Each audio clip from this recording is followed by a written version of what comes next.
At its narrowest point, the Strait of Malacca is 2.7 kilometers wide. That is a distance a recreational swimmer could cover before lunch. And yet, right now, through that gap, flows roughly 40% of everything the world ships by sea. A third of its crude oil.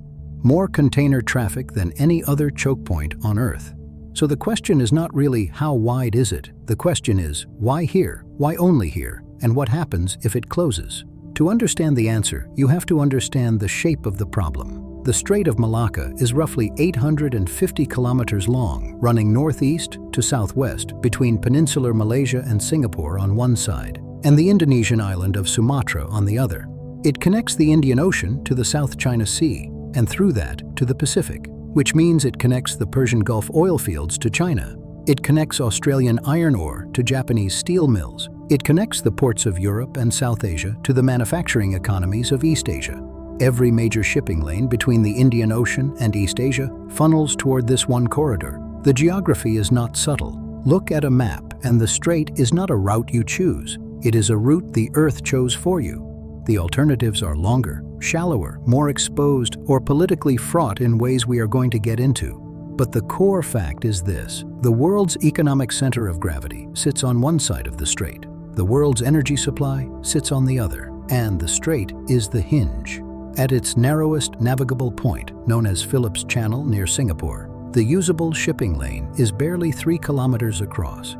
Vessels travel in a mandated traffic separation scheme, essentially a maritime highway code, northbound in one lane, southbound in the other, with a separation zone between them. At peak traffic, more than 80,000 vessels transit per year. That is roughly 220 a day, some days closer to 300. A supertanker, a container ship, and a bulk carrier may be in simultaneous proximity inside a gap not much wider than the runways at Changi Airport. The first question is simple: why do ships go through at all? Why not go around? The short answer is that going around costs money, and money is the only language maritime logistics speaks fluently. Shipping economics runs on a metric called the daily operating cost of a vessel. A large container ship costs somewhere between $20,000 and $40,000 per day to operate. Fuel, crew, insurance, charter rates. A very large crude carrier, a VLCC, runs higher. Every extra day at sea is a direct debit from the voyage margin. The Strait of Malacca, despite its congestion and its risks, saves time. And time at sea is everything. Take a voyage from a port on the western Indian Ocean, say Colombo in Sri Lanka, bound for Shanghai, through the Strait of Malacca, that is roughly 5,300 nautical miles. Through the Lombok Strait, the main deepwater alternative, it is closer to 6,200. The difference is nearly 900 nautical miles, or roughly 2.5 days of sailing at the standard 17 knots a container vessel makes on passage. At $30,000 per day, that detour costs $75,000 per voyage, per ship. Run that cargo route weekly, and you are looking at nearly $4 million extra per year on that one lane alone. Scale to a global fleet, and the math becomes geological. The Lombok Strait itself is interesting to look at. It runs between the Indonesian islands of Bali and Lombok, well to the southeast of Malacca. It is deep enough for VLCCs. That is actually an advantage it holds over parts of the Malacca Strait, which has shallow patches that force the largest crude carriers to either lighten their load or transit at certain tidal windows. But Lombok adds distance. It adds sea state exposure through the Java Sea, and it reroutes vessels away from Singapore, which is not just a city, but an entire service infrastructure we will come back to. The Sunda Strait between Sumatra and Java is shorter than Lombok, but significantly shallower and narrower, not a viable path for most deep-draft commercial shipping. It is also seismically active in a way that concentrates mines. Krakatau sits in the Sunda Strait. The geography is spectacular, and the shipping calculus is not. Shallow water is the constraint that many people miss when they look at the strait on a map. The Singapore Strait end of the passage has depths of about 22 to 25 meters in the dredged channels. That is enough for most vessels. But a fully laden VLCC, one of the giant crude tankers in the 300,000 deadweight ton range, draws around 21 meters when full. The clearance becomes tight enough that these ships transit either partially laden or time their passage to take advantage of tidal height. The Strait of Malacca is not truly free passage for every vessel class. It is managed passage. This is where the traffic separation scheme matters enormously. The IMO, the International Maritime Organization, designated the Strait of Malacca as a mandatory reporting zone in 1998. Vessels above 300 gross tons must report to Vessel Traffic Services run jointly by Malaysia, Indonesia, and Singapore under a framework called STRAITREP. The coordination is one of the more quietly functional pieces of international maritime governance on Earth. Three sovereign nations, frequently at political odds on other issues, maintain real-time vessel tracking, broadcast navigational warnings, and coordinate search and rescue across a shared waterway. It works largely because the alternative, a major collision in Phillips Channel, would be catastrophic for all three economies simultaneously. Singapore is the load-bearing pin in this architecture. The island nation handles roughly 37 million TEU, 20-foot equivalent units, the standard container measure, per year, making it consistently the second busiest container port on Earth after Shanghai. But the port function is almost secondary to what Singapore provides operationally. It is the world's largest bunkering hub. More fuel is sold to ships in Singapore than anywhere else on the planet. In a given year, somewhere around 50 million tons of marine fuel changes hands there. A vessel transiting the strait can take on fuel, change crew, undergo survey inspection, receive spare parts, and clear customs paperwork, all within a few nautical miles of the main shipping lane. That concentration of services is itself a gravitational force that pulls routes through the strait. If you find yourself genuinely fascinated by how a city-state of under 6 million people ended up running the connective tissue of global trade, subscribe. This channel exists specifically to dig into that kind of thing. In the early 2000s, the Strait of Malacca had a piracy problem serious enough that some insurers briefly classified it alongside the Somali coastline as a war risk zone. Lloyd's Joint War Committee added it to the list in 2005. That designation, had it stuck, would have triggered mandatory insurance surcharges on every vessel transiting, a cost shock that would have rippled through the price of essentially everything imported by China, Japan, and South Korea. The piracy surge of that era was largely opportunistic. Small boats, criminal gangs operating out of the Riau Islands south of Singapore, taking advantage of the economic chaos following the 1997 Asian financial crisis. Vessels were boarded, crew robbed, sometimes killed. A category of attack called low-level armed robbery, essentially maritime mugging, ran into the hundreds of incidents annually in the late 1990s and early 2000s. What broke the surge was coordinated patrols. Malaysia, Indonesia, and Singapore launched the Malacca Strait patrols in 2004, combining surface and air assets across all three jurisdictions. Thailand joined in 2008. By the early 2010s, annual incidents had fallen from the high 90s to single digits. The IMB removed the strait from war risk classification.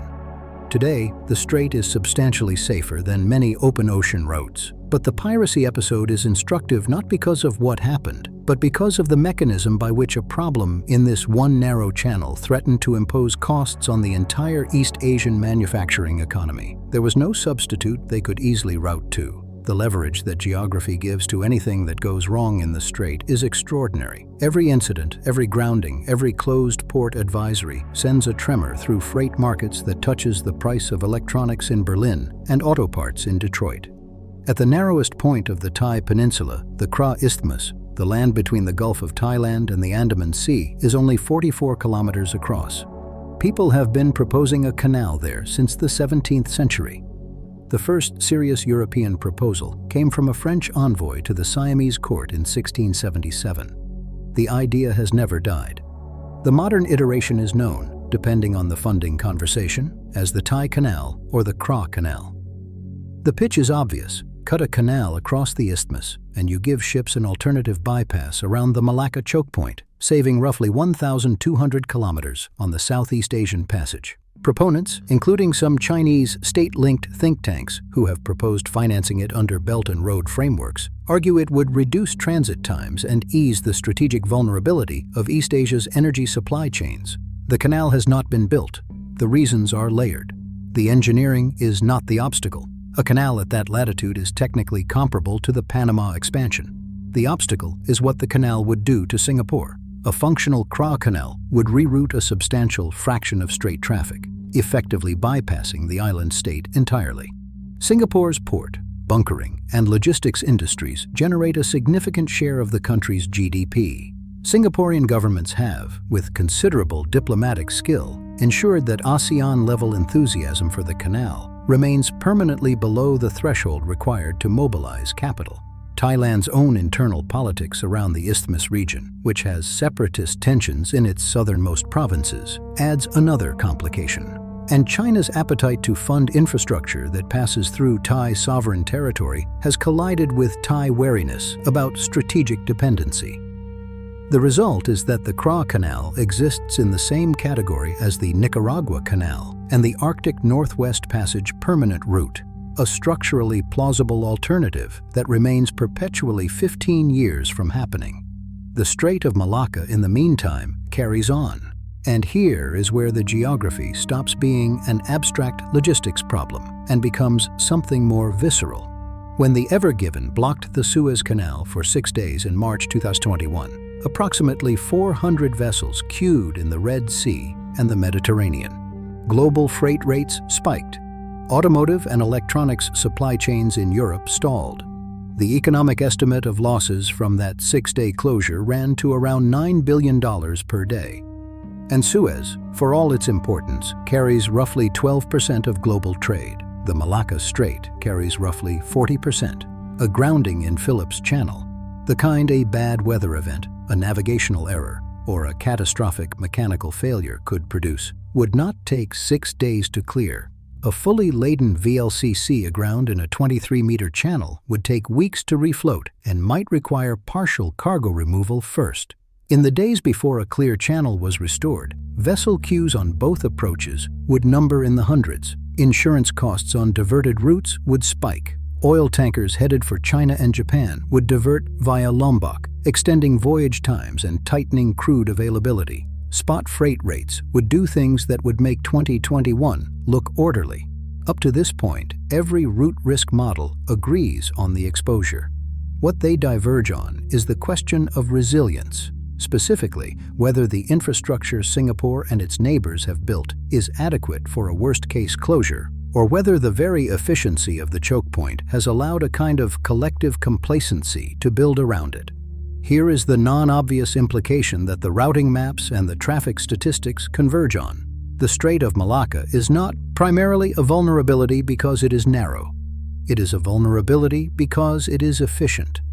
Every year it handles its traffic without catastrophe. Every year the Kra Canal stays unbuilt. Every year Singapore's bunkering hub deepens its integration into global supply chains. The cost of alternatives rises. Infrastructure accretes. Contracts assume the strait is open. Inventory systems are designed for the transit times the strait enables. The redundancy that would soften a closure has been quietly optimized away by 3 decades of containerization economics. This is what economists call a single point of failure that has been priced as if it is not one. The Lloyd's and IMO risk frameworks treat the strait as a managed corridor. The shipping lines treat it as a given. The oil markets price delivery to East Asia on the assumption that the Malacca Passage is open, always. Anders Henriksen at the Copenhagen Business School has argued that the concentration of maritime chokepoint risk in the Indo-Pacific is the single most underpriced geopolitical variable in global commodity markets. He may be right. 2.7 kilometers, a recreational swim, half the world's cargo. The world built its trade architecture around a gap in the map and then forgot that it had done so. If this got you, the next episode on this channel is about how Singapore built the most sophisticated ship bunkering infrastructure on Earth, and why the fuel a supertanker takes on here determines whether its voyage is profitable before it even leaves port.